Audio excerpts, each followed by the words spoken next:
We begin a lot of crossover with these X books. It's going to happen in this one too. Except for this one, it's kind of badly. My name is Dorian. This is ICEMAN Comics. We're continuing our coverage of Exceptional X-Men with number 4. Our story starts off with Bronze, who is in school and she's thinking to herself how everybody tells her she needs to be strong, how grandma always tells her she needs to be strong. She does some fourth wall breaking where she talks to us directly and asks, but what if I want to be something else? She's like, what if I want to be gentle or peaceful or lovely? And then she looks at a poster of a musical that's going on in the school that she wants to be a part of. Why? Because the boy she has a crush on is going to be in that play. And it seems like it has all the makings of a 80s rom-com. Then, on the next page, she's fighting a Sentinel. It's an old school Sentinel, but they still packs a wallop as she says, I can't take another direct blast from that thing. So she uses her bronze whips and she grabs the Sentinel's legs. She brings it down, but unfortunately she brung it down and it falls forward and it's about to hit her with another blast. And then the simulation ends from Emma. So then Bobby picks her up and it's like, it wasn't half bad, especially since you really don't have any formal training. So I'll give you a C+. And then she's like, I'm really not a C+ person, Bobby. And he's like, you really get your room for growth. So then Bobby's phone goes off and he goes to talk to whoever just called him. And then Emma's like, you're kind of distracted. Like, what's going on? So Bobby comes back and then she tells them both exactly what's going on at her school.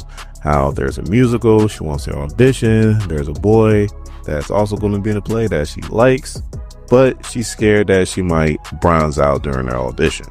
And Emma spins it right back around to training. She is like, this is why this is so important, so that you have more control over your powers and more control over your transformations. So the next day, we see Kitty, and she's coming home from work. She has to use the keys to the door, which she hates because, she rides his face through it, but her roommate says, no, boundaries, like privacy thing, like use keys. So when she walks in, she's surprised that Bobby's over there.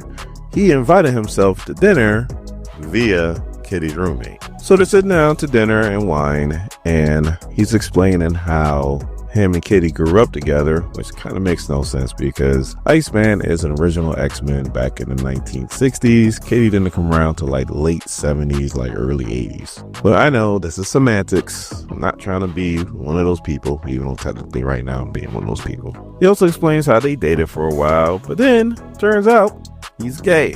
Also turns out Kitty's gay too, so I guess they were both confused. So he gets a text message on his phone that's encrypted, so he goes into the bathroom to check it out, turns on the water, acts like he's doing something, but really he's checking his phone.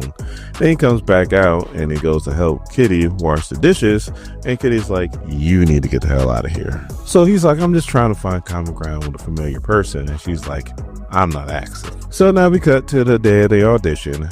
She's on stage and she's waiting for them to call her so that she can audition for a major role, like one of the main roles. The play is actually Raisin in the Sun. And she starts and she's kind of stumbling in the words, saying a lot and so on and so forth. So the director, this kind of stops her and is like, look, this part that you're auditioning for is Violetta. It's a main role. And I need somebody that's going to be able to like stand up and deliver. So he started to give her like lesser roles and lesser options when all of a sudden there's like a rumbling. And all of a sudden this trans-dimensional monster just pops up in the theater. I'm wondering how the hell did that happen? This is from X-Force. So yeah, we got some more crossover shenanigans going on. So of course the monster picks up the boy that she has a crush on and is about to eat him. And she's like, oh, can't have that.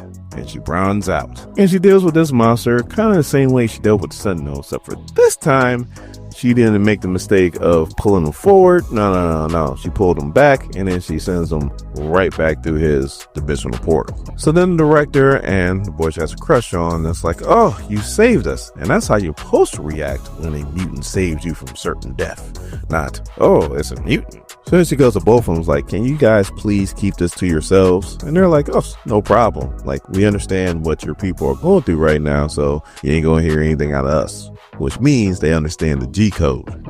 So then the director offers her a apprentice role to Violetta or even the younger sister Florence. And she's like, maybe next time. But right now, I got another after school program that I got to be a part of, as she goes back with Kitty and Emma. So then Alex is like, hey, did you kill it in your audition? Are you going to be like a famous musical actor type? He has no clue. And Emma's like, Idina Menzel, Liza Minnelli, Barbara Streisand. And he's like, yeah, just like one of those people. And then she goes, no. But then she explains what happened at the theater and how her training here pretty much helped save the day. So then she notices that Bobby's not around. So then she goes looking for him. And she sees him talking on his phone. And he's saying some crazy things. Like, yeah, I'm at the dojo. Yeah, I'm keeping tabs on her. And there might be this interesting opportunity. So she just sneaks up on him and she's like, my hand is right next to your heart. And my hand also has a knife. So you need to talk fast. Who are you? As a matter of fact, give me that phone. So she grabs me and she's like, who is this? She goes, Kitty, talk to me. And we see it was Rose. So Kitty runs away. Bobby chases her down and was like, look, we were just worried about you. After the Coca-Cola thing, you just ghosted us and we wanted to make sure that you're okay. So then Kitty's like, look, I had the right to quit the X-Men if I so choose to, especially after the things that I had to do to Orcus. And then Bobby's like, yeah, I know we had to all do bad things. And then Kitty's like, no, I don't want to hear it, Bobby. You didn't have to kill people. I had to kill people. And then she faces back into the dojo as the kids and Emma were outside the door and heard everything.